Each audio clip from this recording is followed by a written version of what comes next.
Jiu-jitsu guy, especially if you're over 40 years old, you want to pay attention to this. Things like kettlebell circuits, kettlebell complex, even CrossFit. These things are kind of known to be, good combat sports strength and conditioning routines, but they're actually garbage for the sport. They're awful. They're going to destroy your recovery. They're not good for performance, and they're not good for building strength and muscle. Everything that you would want a strength and condition to provide for you, to me, they do the opposite. I'm going to kind of explain why these things are so bad and how they're probably hurting your performance more than they're helping and what to do instead. But before I get into that, if you want to completely take all the guesswork out of your training, I'm looking for a few one-on-one coaching clients. And we basically do a virtual assessment. I wrote you a customized program, which we always adapt to basically how your body responds to it, so that you can do all the things you probably want to do.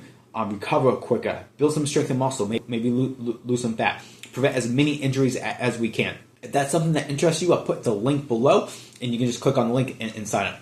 So let's get into today's video. So the first thing I want to talk about, because we have to talk about language can really confuse people. So when I talk about intensity, remember, it's not the same thing as something that's hard to do or something that creates a lot of fatigue. So for example, doing 100 burpees isn't intense. It's hard. It's going to create a lot of fatigue. You need a high effort, but it's not. Intensity has more to do with a very high power output. So it's like running as fast as you can for 10 seconds, lifting as heavy as you can for a few reps. And that's what I mean by intensity. And why this is important, because intensity drives a lot of the physical qualities that we want. Just doing hard things, it doesn't always do that. And usually it doesn't. And the big problem with this is, like, when you do hard things, if you're doing like 100 burpees or you're doing this like kettlebell, this 5 exercise kettlebell circuit, you get sweaty, you get sore, you get exhausted, your heart rate goes through the roof. So you're like, hey, this has to be doing something.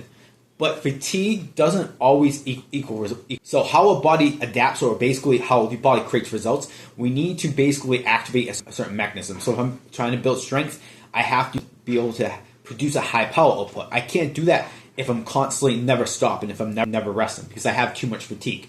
You just think of it like this. If I told you to sprint as fast as you can for like 10 feet and then give you like 3 minutes of rest, every set is going to be very intense. You're going to be able to run as fast as you can. But if all of a sudden I say run as fast as you can for a mile, now your intensity goes down. Or if I say run that 10 feet, but I'm only going to give you 10 seconds of rest in between sprints, again, your power output goes down. And when your power output goes down, so does the effectiveness of the workout. So if we want to build strength, if we want to build muscle for jiu-jitsu, for better performance, or for injury prevention, doing kettlebell circuits and complexes, they're just too low intensity. Again, it's not that they're not hard, it's just low intensity, because what happens is that you're not really producing your true power output, because you have to go lighter with the weight, because you're doing so much work without any rest. So it's not intense enough to really build a strength or muscle. Now, if we think about trying to build an aerobic base, so if you don't know this, building aerobic condition is fundamental for building a wide range of qualities from a conditioning standpoint. Also, having a big aerobic base allows you to recover fast. People who have a good aerobic base, they have a lower heart rate, and they can generally recover faster in between workout sessions. Or even if you think of like you're rolling at the gym, you roll hard for 5 minutes. People who have good aerobic fitness can recover very quick. In 60 seconds, they're ready to go, and they're going to have higher quality sessions. So what happens is that to build that system, you need like a moderate intensity, steady state type of workout. And kettlebell circuits, CrossFit, it's just too intense for that. And plus, another thing that you need is that you can't have a lot of blood pressure when you're trying to build that aerobic base. And because most of these things are done with weights, your blood pressure is going to be through the roof. So the third thing is, if we're talking about like glycolytics, so this is like the ability to be explosive for a short period of time and then recover. So think of things where you have to go hard for a short period of time, things like takedowns, scrambles. It doesn't really fit that quality too, because although it's hard, it's still too low. It's too low intensity. So you think of doing kettlebell swings followed by kettlebell squats followed by shoulder presses. Yeah, it's pretty intense, but compare that to sprinting as fast as you can on an air bike for 15 seconds and then resting for 45 seconds, or doing hill sprints. You sprint the hill as fast as you can and walk down. It's not going to produce the same type of results. And this brings me to my whole entire point with this, is that what we end up doing, we end up not really triggering things that actually can produce results. We just build fatigue. And now, what's the point of is creating fatigue in a body that we have to recover from and deal with for the rest of the day during our jiu-jitsu sessions if we don't get results? It'd be one thing if we create this fatigue, but now we're stronger, we're faster, we have better conditioning.